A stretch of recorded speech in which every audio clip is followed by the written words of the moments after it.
মেডিকেলের পড়াশোনা কি খুব কঠিন? যদি কঠিনই হয় তাহলে কেন কঠিন? বা মেডিকেলের যে সাবজেক্টগুলো আছে সেগুলোতে কি, কি পড়ানো হয়? এসব বিষয় নিয়ে আমি আজকের এই ভিডিওতে আলোচনা করব। আর সবার শেষে মেডিকেল লাইফ নিয়ে আমার যে অভিজ্ঞতা সেটা আমি শেয়ার করব। তো আমি আছি সাদিকুর রহমান সাদিক, বর্তমানে সিলেট এমএজি ওসমানী মেডিকেল কলেজে ৩য় বর্ষে পড়াশোনা করছি। তো চলুন শুরু করা যাক। তো সবার আগে যে প্রশ্নটা হচ্ছে যে মেডিকেলের পড়া কি খুব কঠিন? তো এটা আসলে আমার ভিডিওতে বিভিন্ন মানুষ কমেন্ট করে এবং আশেপাশের অনেক মানুষও জানতে চায় যারা এই ব্যাপারে কম জানে।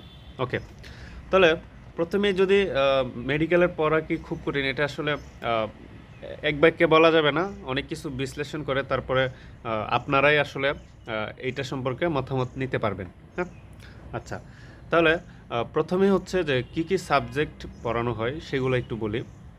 অলরেডি অনেক ভিডিওতে বলেছি আগের। তো এই সাবজেক্টগুলোতে কি কি প্রত্যেকটা সাবজেক্ট আসলে কি কি পড়ানো হয় সেটাই আসলে বলবো। তো আমরা জানি যে মেডিকেলের কোর্স হচ্ছে 5 বছর। এই 5 বছর সময়ে টোটাল 10টা সাবজেক্ট পড়ানো হয়।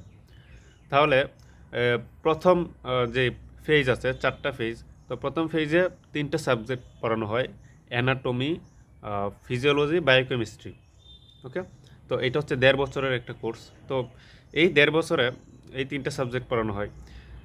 তো যদি এই 3টে সাবজেক্ট পড়ানো হয় এইগুলো কিন্তু বেসিক সাবজেক্ট। ওকে, এইগুলো বেসিক সাবজেক্ট।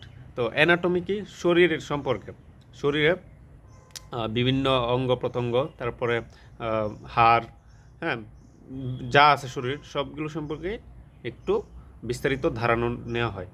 এবং এক্ষেত্রে কিন্তু অনেক বড় বড় বই আছে। মানে মেডিকেল মানে তো এমন না যে কোনো কিছু বাদ যাবে, এমন কিছু নাই।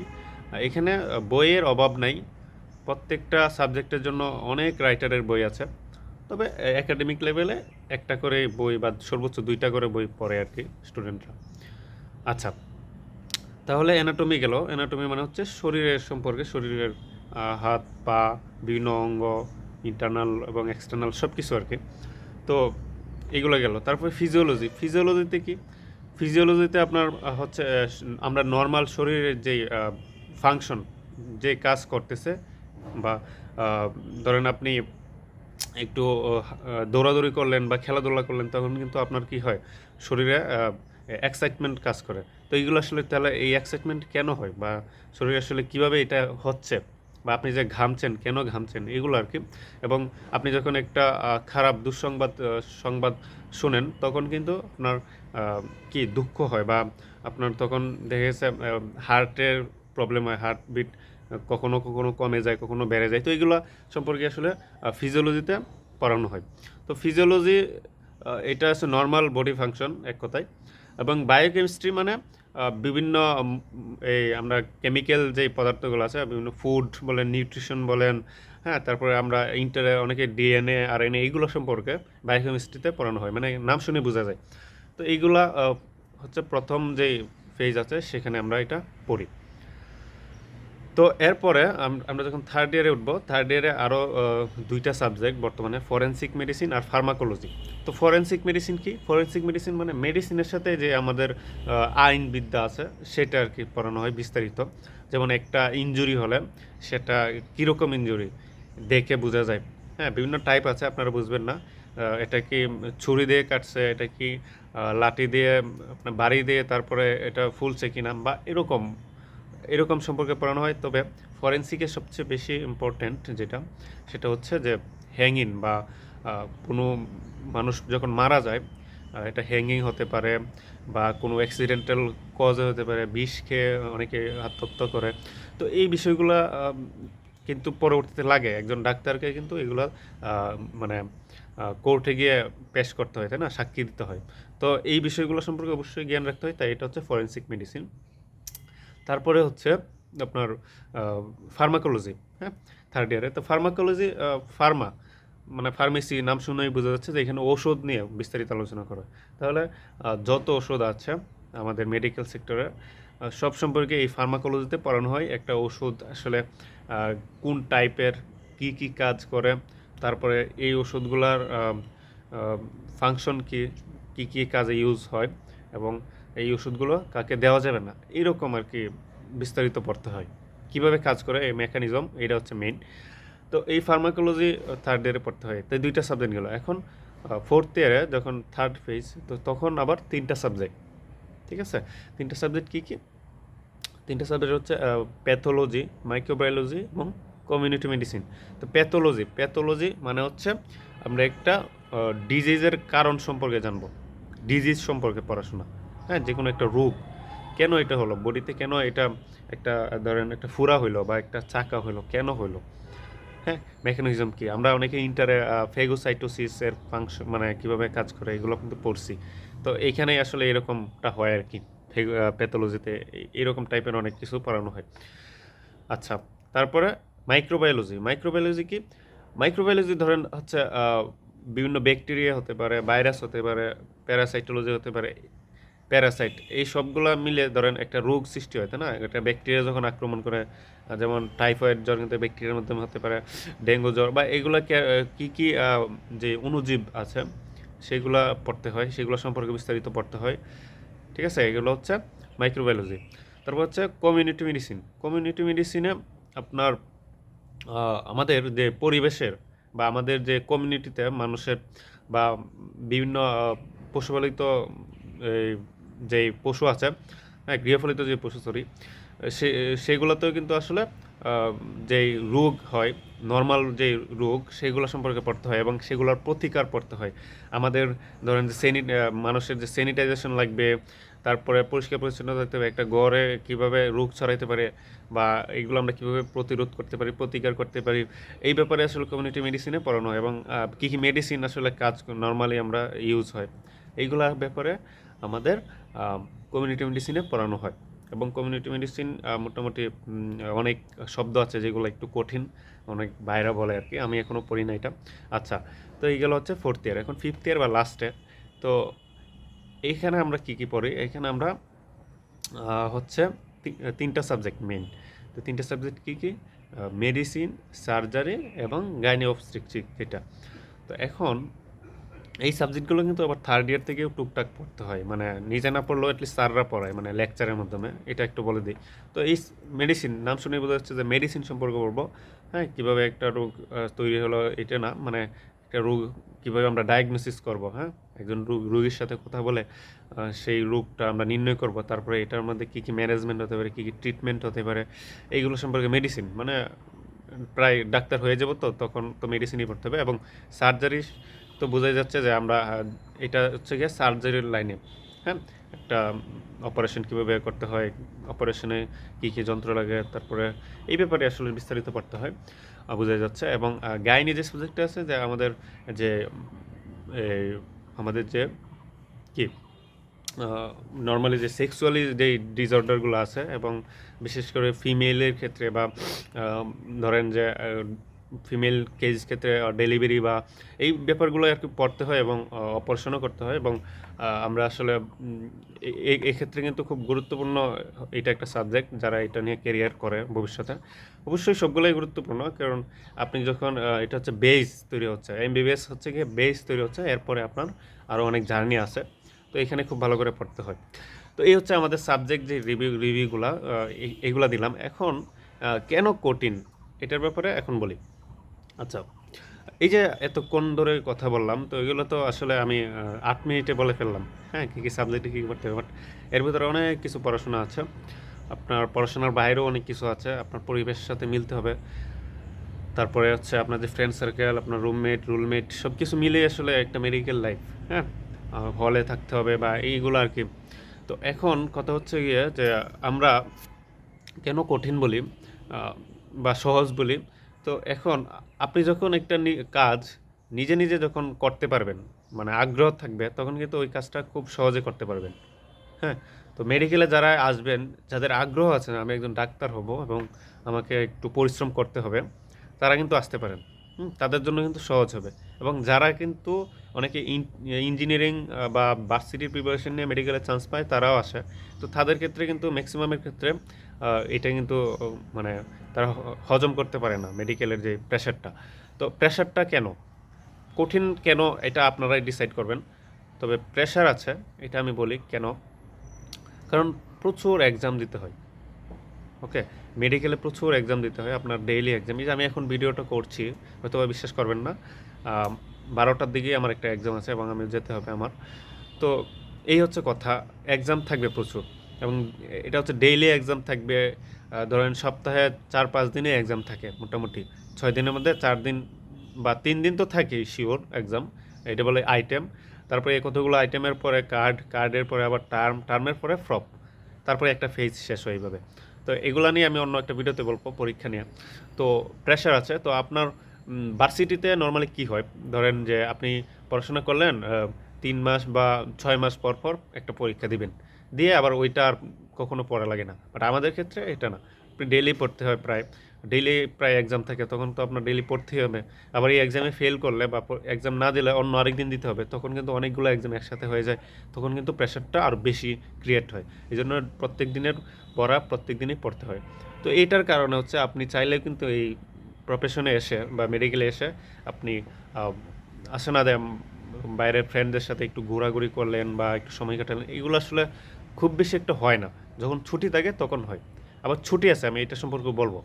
তো এখন যখন আপনার পড়াশোনার প্রেশারটা তৈরি হয় এইভাবে যে, ধরেন একটা ছুটি কাটিয়ে আসলেন ঈদের ছুটিতে, এরপরে এসে দেখবেন যে 1 মাস মানে টানা পড়াশোনা, টানা পরীক্ষা থাকবেই।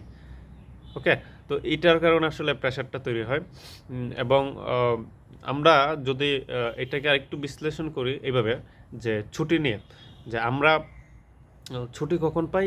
ঈদে ছুটি পাই, পূজাতে ছুটি পাই এবং মাঝে মধ্যে হচ্ছে সরকারি ছুটি যদি থাকে আপনার গ্রীষ্মকালীন বা এগুলো আসলে ছুটি নাই, তারপরেও যদি আবহাওয়া বৈরী থাকে, আবহাওয়ার অবস্থা যদি খুব ভালো না থাকে, তখন ছুটি পাওয়া যায় আর কি। তবে ছুটি পাইলে কিন্তু অবশ্যই মিনিমাম 15 দিনের ছুটি পাওয়া যায়, 15 থেকে 20। এর মাঝে আমি যতদিন আসলে ছুটি কাটিয়ে এসেছি বাড়িতে, 15 থেকে 20 দিন এর ভিতরেই ছুটি পেয়েছি। তো এটা একটা ভালো দিক। মানে তবে আপনার বাসা যদি কাছেও হয়ে থাকে, তারপরেও কিন্তু আপনি বাসায় খুব একটা যেতে পারবেন না, কারণ আপনার পড়াশোনার প্রেশার থাকবে। বাসায় গেলে আবার পরের দিনের পরীক্ষা মিস। তো এটার কারণে অনেকে আসলে কাছে বাসা হইলেও যদি একবারে কাছে হয় তাহলে যে বৃহস্পতিবারে পরীক্ষা দিয়ে চলে যায়, শুক্রবারের থেকে শনিবারের সকালেও আসতে পারে না, মানে ওই শুক্রবারই আসতে হয়। তো এটার আসলে যাওয়ার মানে হয় না কোনো। ওকে, আচ্ছা, তাহলে কেন কঠিন? কারণ এই যে পরীক্ষা থাকে, হ্যাঁ, ভার্সিটিদের পোলাপানদের কী হয় যে পরীক্ষা আছে ঠিক আছে, কিন্তু 3 মাস 6 মাস পরে, বাট আমাদের তো ডেলি থাকে। এরপরে আবার এই পড়াগুলো আবার পরীক্ষা যখন এই যে 3 মাস পরে পরীক্ষা হয়, তখন এই পড়াগুলো পড়তে হয়। আবার যখন 1 বছর পরে মানে ফাইনাল প্রফ, যেটা মানে প্রত্যেক পেজে যে প্রফ হয়, ওইটারও আবার এই পড়াগুলো আবার পইরা তারপরে প্রফে বসতে হয়। এবং আবার পার্সেন্টেজ থাকতে হয় 75%। তো যদিও অনেক মেডিকেল কলেজে 60%, 65% হলেও আপনার পরীক্ষায় বসতে দেয়, বাট আপনি দেখেন আপনি যদি শুধু পরীক্ষায় দেন, তাহলে দেখবেন আপনার 60% হয়ে যাচ্ছে। তার মানে অবশ্যই প্রত্যেকদিন লেকচারে ক্লাসে থাকতে হয়। তো যেটার কারণে মোটামুটি একটু প্রেশারাইজ। তবে আমরা আসলে প্রেশারাইজ বলবো এই কারণে যে পড়াশোনার বাইরে খুব বেশি একটা সময় পাওয়া যায় না। আমি যদি থার্ড ইয়ারের একটা আপনাকে আমার রুটিনটা বলি, তাহলে এখন 8টা থেকে, তো আমি সকাল 7:30টায় ঘুম থেকে উঠি, অনেক সময় 7টায় উঠি, বা অনেক সময় 7:50 এরকম উঠি। তো ওঠার পরে ক্লাসে গেলাম, ক্লাসে যাওয়ার পরে 8টা থেকে 9টা ক্লাস করার পরে একটু এই সকালে নাস্তা করলাম, নাস্তা করার পরে আবার 9:30 থেকে 11টা পর্যন্ত ওয়ার্ড করতে হয়, ওয়ার্ডে ক্লাস করতে হয়। তারপরে এই 11টা থেকে 12টা আবার লেকচার একটা ক্লাস থাকে গ্যালারিতে। তারপরে 12টা থেকে আবার 2টা পর্যন্ত, তো এই টাইমে পরীক্ষা হয় আর কি থার্ড ইয়ারের নর্মালি। ফার্স্ট ইয়ার সেকেন্ড ইয়ারের হিসাব আলাদা, এটা অন্য একটা ভিডিওতে এগুলো বলবো বিস্তারিত। তো 2টার পরে অনেক সময় 2:30ও বেজে যায়, 2:30 বেজে যায়। তো তারপরে হলে এসে খাওয়া দাওয়া করলে প্রায় 3টা বেজে যায়। তো বা গোসল করলে তারপরে এরকম আর কি। তো আপনার 3:30টার আগে আপনি ফ্রি হবেন না। তো 3:30 থেকে এরপরে আপনার অনেক সময় একটু ঘুমাতে হয় বা রেস্ট তো নিতে হয়। এই সময় তো পড়াও যায় না, তবে অনেকে এই সময় টিউশনি করে আর কি, টিউশনির জন্য যায়। তো এরপরে এসে আবার 7টার দিকে আবার লেকচার থাকে, এই ওয়ার্ডে ক্লাস থাকে। তো 7টার দিকে আবার ওয়ার্ডে ক্লাস করে আস্তে আস্তে আবার 9টা বেজে যায়। তো এরপরে তো নিজের পড়াশোনা করা লাগে। তো যেই কারণে হচ্ছে আমাদের এটা একটু প্রবলেম হয় আর কি, প্রেশারটা যেই কারণে সৃষ্টি হয়, এইগুলোর বুঝতেই পারছেন যে একটা ব্যস্ত একটা শিডিউল থাকে। আচ্ছা, এখন অনেকে ভাবতে পারেন যে আচ্ছা আমি এত বেশি প্রেশার নিব না, কম প্রেশার নিব। হ্যাঁ, নিতে পারেন, সমস্যা নাই। যেটা হবে যে আপনি কিছু পরীক্ষা জমায় রাখলেন, তারপরে সপ্তাহের শেষে বা প্রত্যেক মাসের শেষের দিকে একটু ভালো করে আরও বেশি প্রেশার নিয়ে তারপরে এটি ক্লিয়ার করতে হবে। যদি এরকম হন যে ইরেগুলার থাকবেন, তারপরে সবগুলো একসাথে ক্লিয়ার করে এক্সাম, তারপরে পরীক্ষায় বসবেন, হ্যাঁ এটাও পারবেন, সমস্যা নেই। তবে এখানে যেটা হবে যে একবার যদি আপনি মেডিকেল লাইফে পিছিয়ে যান, তারপরে আবার আস্তে আস্তে প্রায় অনেক দিন সময় লাগবে। এটা মনে রাখেন। এটা কেন বলছি যে আপনি মেডিকেল প্রফেশনে আসতেছেন, কোনো কিছু যদি গ্যাপ রাখেন তাহলে কি হবে? কারণ আপনি একজন পেশেন্টকে ট্রিটমেন্ট দিবেন, তাহলে অবশ্যই আপনার সব কিছু জেনে তারপর আসতে হবে। হ্যাঁ, মনে থাকবে না, ঠিক আছে সব, কিন্তু যেইগুলো মনে রাখার সেগুলো তো মনে রাখতে হবে, তাই না? তো যেটা এটার কারণে হচ্ছে আপনার মেডিকেলে আসছেন একজন রোগীকে ভালো করবেন, এরকম একটা আল্লাহ তাআলার ইচ্ছাই সব। তবে আপনার নিজের তো এখানে অবশ্যই আগে থেকে অনেক কিছু জেনে আসতে হবে। মানে কোনো কিছু যদি বাদ রাখেন তাহলে তো আলটিমেটলি ওই পেশেন্টের ক্ষতি হবে। সার্জারি অপারেশন করতেছেন বাট আপনি অনেক কিছু জানেন না, তাহলে তো হবে না। বা মেডিসিনে আপনার অনেক কিছু গ্যাপ আছে বা প্যাথোলজিতে গ্যাপ আছে, তাহলে তো আপনি একটা ডিজিজ ধরতেই পারবেন না। তো এটার কারণে হচ্ছে আপনি কোনো কিছু গ্যাপ রাখলে আপনার নিজেরই ক্ষতি। তো এইটার কারণে অনেকের আসলে ইচ্ছা করে, যেমন আমি যদি personally first year second year, আচ্ছা আমার অভিজ্ঞতা পরে বলবো, আমি বলেছিলাম। তো অনেকে আসলে পড়াশোনা একটু কম করে, মানে মাঝে মধ্যে এটা ভাবে যে আচ্ছা একটু কম করি তারপরে বেশি পড়বো। বাট এটা কিন্তু আলটিমেটলি নিজেরই ক্ষতি, নিজে পিছিয়ে যাচ্ছে, পরে একটা ডিপ্রেশন, সব কিছু মিলে একটা কাজ করে, ডিপ্রেশন কাজ করে। এবং পড়াশোনায় অনেক গ্যাপ থাকে। তো গ্যাপ থাকার কারণে কিন্তু তাদের যে মানে ঠিক আছে ধরেন পড়াশোনা হইলো, তারপরে কিন্তু নিজের কাছেও একটা কনফিডেন্ট থাকবে না যে অনেক কিছু জানি না, পারি না। তো এটার কারণে অনেকে আরও বেশি পিছিয়ে পড়ে। এবং আপনি যদি একজন ভালো ডাক্তার হতে চান তাহলে তো অবশ্যই এটা ভালো করে এখানে সব কিছু জেনে তারপরে আসতে হবে। এবং আপনি যদি এমনভাবে পড়লেন, দেখা গেছে আপনার মাতা পিতাকেই ভালোভাবে ট্রিটমেন্ট দিতে পারলেন না, তাহলে তো এরকম ডাক্তার হয়ে লাভ নাই। তো এটার কারণে মানে অনেকের চাহিদা পরে বেড়ে যায়। আসলে প্রথমে হয়তো বা ভাবে যে শুধু পাস করে দেবো, পরে আসলে এরকমটা বেশিরভাগ মানুষই করে না। বেশিরভাগ মানুষই পরে ভালো কিছু জানার জন্য, ভালো ডাক্তার হওয়ার জন্য চেষ্টা করে। আচ্ছা, তো এই বিষয়গুলা প্রেশার আবার নিজে নিতে হয়, কারণ ভালো ডাক্তার হতে গেলে এগুলো দরকার আছে।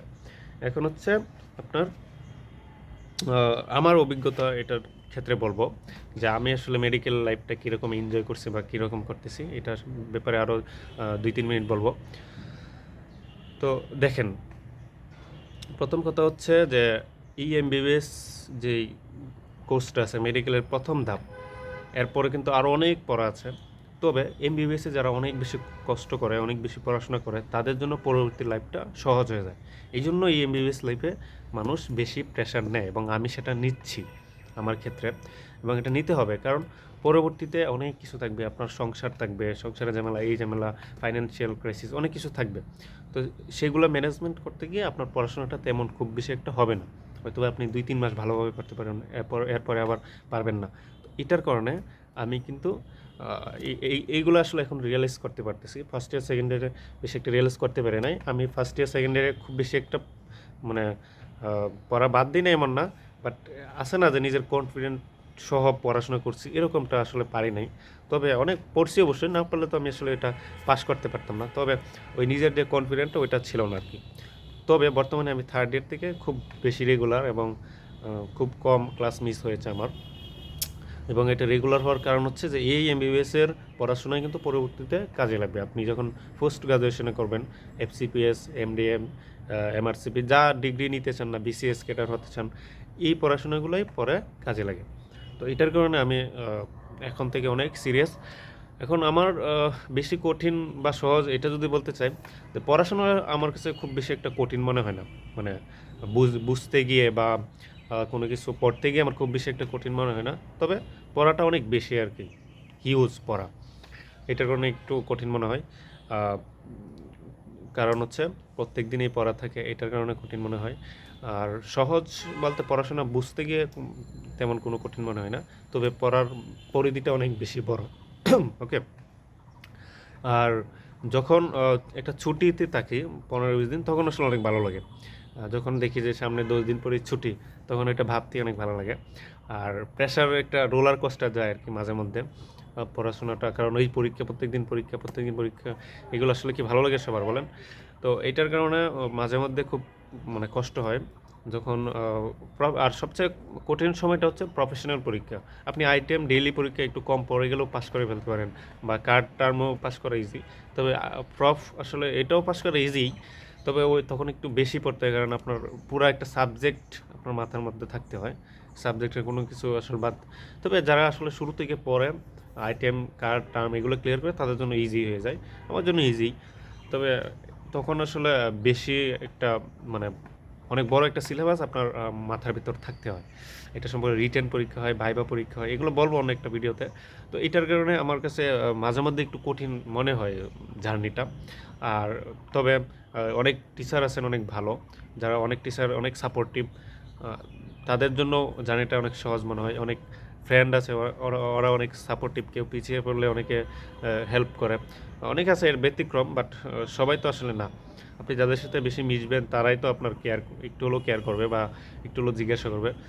এবং এটা অনেক দরকার। আপনি একটা পড়াশোনা বুঝতে প্রবলেম হলে বা কিভাবে পড়তে হয় বা কী সাইজ, ধরেন একটা পরীক্ষা হবে, এটা সিলেবাস কি, এগুলো নিয়েও যদি একটা ফ্রেন্ডের সাথে কথা বলেন তখন কিন্তু তারা অনেক কিছু একটু হলেও বুঝিয়ে দিবে, তখনও জার্নিটা সহজ মনে হয় পড়া।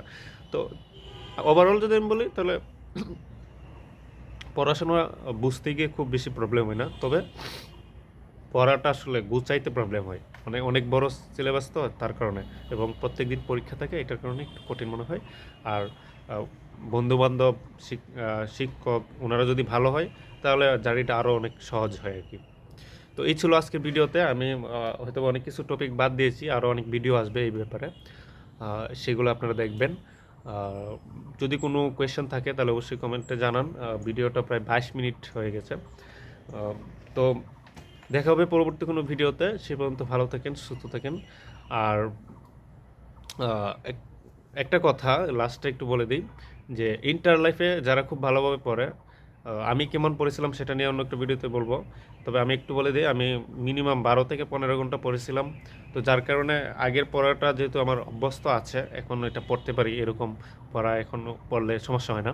তো আপনারা ইন্টারে ভালো করে পড়েন। ইন্টারে যদি ভালো করে না পড়েন, যদি মিনিমাম 12 ঘন্টা না পড়েন বা 10-12 ঘন্টা না পড়েন, তাহলে কিন্তু আপনার ওই অভ্যস্ততাটা তৈরি হবে না যে আপনার অনেক পড়তে হবে।